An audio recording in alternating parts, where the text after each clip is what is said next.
नमस्कार, मैं दौलत शर्मा और आप देख रहे हैं इंडिया स्पीक्स लाउडली। यहाँ इन दिनों बिहार की बड़ी चर्चा हो रही है और चर्चा क्यों हो रही है? क्योंकि यहाँ पर केंद्रीय वित्त मंत्री निर्मला सीतारमण ने बिहार वासियों को बड़ा तोहफा दिया है और तभी से ये चर्चा शुरू हो गई है कि आखिर बिहार वासियों की क्या पूरी बदल जाएगी और उनकी जिंदगी में क्या क्या बदलाव आएंगे और क्या ये बजट जो है क्या नीतीश कुमार और नायडू को खुश करने के लिए दिया गया है। हालांकि यहाँ पूर्णतः बात हम बिहार की करेंगे कि बिहार को इतना बड़ा पैकेज मिला, लेकिन यहाँ पर विशेष राज्य का दर्जा क्यों नहीं मिला, जिसकी लड़ाई यहाँ पर नीतीश कुमार लड़ रहे हैं। एक बड़े जननायक अपने आप को वो घोषित कर रहे हैं कि बिहार को स्पेशल दर्जा दिलाने के लिए वो लड़ेंगे, यानी वो बिहार को पूरी तरीके से एक स्पेशल स्टेटस दिलाएंगे। लेकिन यहाँ पर उनके सहारे बनी इस एनडीए गवर्नमेंट में जब बजट आया, यहाँ पैसा तो खूब मिला हाईवेज के लिए, नए पुलों के लिए, और हमने देखा कि ये बजट पहले भी था, यानी इतना बड़ा बजट नहीं था, लेकिन इन बजट के चलते कुछ अच्छे बजट मिले थे। लेकिन फिर भी हमने देखा कि वहाँ के इंफ्रास्ट्रक्चर की हालत क्या थी, किस तरीके से कभी पुल चोरी हो जाना, कभी पुल ढह जाना, कभी नवनिर्माण पुल जो अभी मंत्री जी उसका उद्घाटन करने आने ही वाले थे, लेकिन उससे पहले ही वो ढह गया। और कहा यह जा रहा है कि ऐसी चीज़ें ना हो, उसके लिए ही और ज़्यादा बजट दिया गया है। लेकिन इस बजट के पीछे की सच्चाई क्या है? क्या इस बजट के पीछे की सच्चाई ये है कि क्या प्रधानमंत्री नरेंद्र मोदी अपनी कुर्सी बचाना चाहते हैं, क्योंकि कुर्सी यहाँ पर नीतीश नायडू के सहारे ही टिकी है? ये बात लगातार यहाँ पर चल रही है और ये बात कहीं ना कहीं संभवतः सही भी है, क्योंकि यहाँ पर अगर नीतीश कुमार और नायडू अपना समर्थन हटा लेते हैं तो बिल्कुल यहाँ पर ये जो एनडीए की सरकार बनी है धराशायी होती हुई नजर आएगी। और इस बार आम बजट से बिहार को काफ़ी उम्मीदें थी, जिसको ध्यान में रखते हुए बजट भाषण के दौरान वित्त मंत्री ने बिहार के लिए कई बड़े ऐलान किए। आपको बता दें कि केंद्र ने मंगलवार को बिहार में विभिन्न सड़क परियोजनाओं के लिए अपना बजट जाहिर किया। और इस बजट में क्या है, इस बजट में बिहार को विशेष सहायता कैसे मिल रही है वो भी आपको बताते हैं। यहाँ पर विशेष सहायता के रूप में 26,000 करोड़ रुपए के परिव्यय का प्रस्ताव रखा है। वित्त मंत्री निर्मला सीतारमण ने 2024-25 के अपने बजट में कहा कि केंद्र सरकार बहुपक्षीय विकास एजेंसियों की सहायता के माध्यम से बिहार को वित्तीय सहायता की व्यवस्था करेगी। उन्होंने कहा कि सरकार बिहार में हवाई अड्डे, मेडिकल कॉलेज और खेल संबंधी बुनियादी ढांचा भी स्थापित करने वाली है। यहाँ पर उसमें ये भी बात की गई कि परिपैती में 24,000 मेगावाट का नया बिजली संयंत्र भी बिहार को दिया जाएगा। वित्त मंत्री निर्मला सीतारमण ने कहा कि 21,400 करोड़ रुपए की लागत से बिहार के परिपैती में 2,400 मेगावाट का नया बिजली संयंत्र स्थापित करने में सहित बिजली परियोजनाएं की जाएंगी। आगे बताएं आपको कि बिहार में रोड कनेक्टिविटी को बढ़ाया जाएगा। इसके तहत पटना पूर्णिया एक्सप्रेसवे, बक्सर भागलपुर एक्सप्रेसवे, बोध गया राजगीर वैशाली दरभंगा एक्सप्रेसवे का निर्माण किया जाएगा। इसके अलावा बक्सर में गंगा नदी पर 2 लेन का पुल भी बनाया जाएगा। इसके लिए 26,000 करोड़ रुपए का बड़ा खर्चा किया गया है। यहाँ पर बिहार में विशेषता बोध गया और नालंदा को खास तोहफा मिल गया है। वित्त मंत्री ने कहा कि हम बिहार, झारखंड, पश्चिम बंगाल, उड़ीसा और आंध्र प्रदेश के सर्वांगीण विकास के लिए पूर्वोदय योजना तैयार करेंगे। बिहार में नालंदा को पर्यटन केंद्र के रूप में विकसित करने में केंद्र सरकार सहयोगी होगी। सरकार बाढ़ से निपटने के लिए 11,500 करोड़ रुपए भी देगी।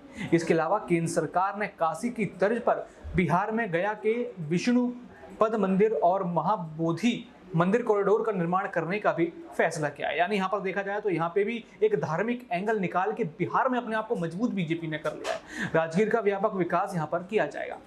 यहाँ पर बाढ़ प्रबंधन जो कि बिहार की सबसे बड़ी समस्या रहती है, जहाँ कहते हैं कि आप विकास की बात करते हैं, बड़े बड़े हाईवेज की बात करते हैं, लेकिन जो आम समस्या है, जो बाढ़ की समस्या है, जो हर मौसम में देखने को मिलती है, हर मानसून में बिहार वाले जूझते हैं, आखिर उसके लिए क्या होगा?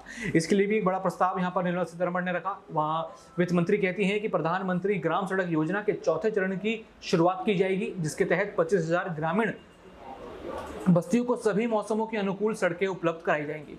बिहार में अक्सर बाढ़ आती रहती है। नेपाल में बाढ़ नियंत्रण संरचनाओं के निर्माण की योजना अभी तक आगे नहीं बढ़ पाई। हमारी सरकार 11,500 करोड़ रुपए की अनुमानित लागत से वित्तीय सहायता प्रदान करेगी। असम जो हर साल बाढ़ में जूझता है, जो बाढ़ प्रबंधन और संबंधित परियोजनाओं के लिए सहायता वहां मिलेगी। हिमाचल प्रदेश जिसे बाढ़ के कारण भारी नुकसान हुआ और यहाँ पर बहुपक्षीय सहायता माध्यम से पुनर्निर्माण की सहायता भी उनको मिलेगी। इसके अतिरिक्त उत्तराखंड जिसे भूस्खलन और बादल फटने से काफ़ी नुकसान हुआ, उनको भी आवश्यक सहायता प्रदान की जाएगी। अब यहाँ पर एक और टॉपिक आ जाता है कि बिहार के बाद आंध्र प्रदेश को इतना बड़ा गिफ्ट क्यों मिला, क्या ये भी कुर्सी बचाने को मिला? यहाँ पर तो कई एक्सपर्ट कह रहे हैं कि ये बजट जो है मात्र कुर्सी बचाओ बजट है, और ये आरोप यहाँ पर आम आदमी पार्टी ने भी लगाया, कांग्रेस ने लगाया, यानी सभी अन्य जो इंडिया ब्लॉक के दल हैं या अन्य भी दल हैं वो सभी यही कह रहे हैं कि कुर्सी बचाओ बजट ये है। अब आंध्र प्रदेश की बात शुरू हुई है तो आपको आंध्र प्रदेश का भी हालचाल यहाँ पर देते थे कि आंध्र प्रदेश को यहाँ क्या मिलने वाला है, कैसे आंध्र प्रदेश की जिंदगी बदलने वाली है, यहाँ पर उनके निवासियों की बदलने वाली है। तो आपको बता दें कि आंध्र प्रदेश को 15,000 करोड़ रुपए मिले हैं। यहाँ पर वित्त मंत्री निर्मला सीतारमण ने कहा कि आंध्र प्रदेश पुनर्गठन अधिनियम, हमारी सरकार ने आंध्र प्रदेश पुनर्गठन अधिनियम में प्रतिबद्धताओं को पूरा करने के प्रयास किए हैं। राज्य की पूंजी की आवश्यकता को पहचानते हुए हम बहुपक्षीय एजेंसियों के माध्यम से विशेष वित्तीय सहायता की सुविधा प्रदान करेंगे। चालू वित्त वर्ष में रुपए, भविष्य के वर्षों में अतिरिक्त राशि से 15,000 करोड़ रुपए की व्यवस्था की जाएगी। वित्त मंत्री निर्मला सीतारमण ने आगे कहा कि 21,400 करोड़ रुपए की लागत से बिहार के परिपेती में 2,400 मेगावाट का नया बिजली संयंत्र स्थापित होगा, सहित बिजली परियोजनाएं भी यहाँ पर शुरू की जाएंगी। यानी बड़ी सौगात यहाँ पर आंध्र प्रदेश के साथ साथ बिहार को मिली। और यहाँ पर अब आपको बता दें कि एक पोलावरम योजना के लिए भी मदद आंध्र प्रदेश को मिल रही है। वित्त मंत्री ने बजट भाषण में कहा कि सरकार पोलावरम सिंचाई परियोजना के वित्त पोषण और उसे पूरा करने के लिए प्रतिबद्ध है। उन्होंने कहा कि पोलावरम प्रोजेक्ट आंध्र प्रदेश के किसानों को लाभ देगा। अब यहाँ पे चर्चा क्या छिड़ी है कि चलिए बिहार को इतना बड़ा गिफ्ट यहाँ पर मिला, बिहार और आंध्र प्रदेश को बड़ी नज़रों में यहाँ पर देखा गया, सारी ध्यान उन पे दिया गया, जिसमें यूपी और अन्य कई राज्य ऐसे छूट गए। और देखिए यूपी क्यों छूटा, इसकी बात हमने कहीं ना कहीं आपको बताई थी। ये एक प्रोग्राम भी हमने आपकी तरफ लाया था कि यहाँ पर जो है सपा सांसद ने बड़ा सना साधा कि आप अयोध्या क्या हार गए कि आप पूरे यूपी से नाराज हो गए, यानी आपने यूपी के साथ धोखा कर दिया, क्योंकि यूपी का बजट में एक बार भी नाम नहीं आया। और यूपी में अभी सियासी हलचल चल रहे हैं और ऐसे में अभी सियासी हलचल के और कयास लग गए हैं। आपको बता दें कि यहाँ पर बिहार को विशेष राज्य का दर्जा क्यों नहीं मिला, इसके ऊपर चर्चा हो रही है।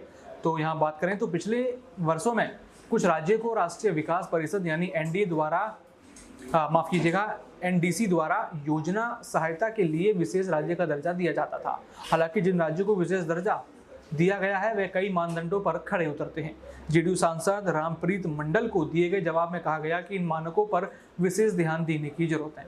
आखिर ये विशेष राज्य का दर्जा पाने के लिए क्या मापदंड होते हैं वो भी आपको बता दें। सबसे पहले पहाड़ी एवं दुर्गम भूभाग वहाँ होना चाहिए, कम जनसंख्या घनत्व और या जनजातीय आबादी का बड़ा हिस्सा वहाँ पर हो, पड़ोसी देशों से लगी सीमाओं पर रणनीतिक स्थिति होनी चाहिए और वहाँ पर आर्थिक और ढांचात्मक पिछड़ापन हो, राज्य के वित्त की गैर अव्यवहार्य प्रकृति हो। यानी बिहार इन मापदंडों पर खड़ा नहीं उतर रहा, लेकिन लगातार लड़ाई तो यही चल रही है कि बिहार को विशेष राज्य का दर्जा दिया जाए। और बिहार के हालात क्या हैं वो सभी को यहाँ पर पता है, किस तरीके से बिहार अभी बिखरा हुआ है, लेकिन बड़ा तोहफा यहाँ मिला है और कहा जा रहा है कि बिहार वासियों की जिंदगी इस बजट में बदलने वाली है।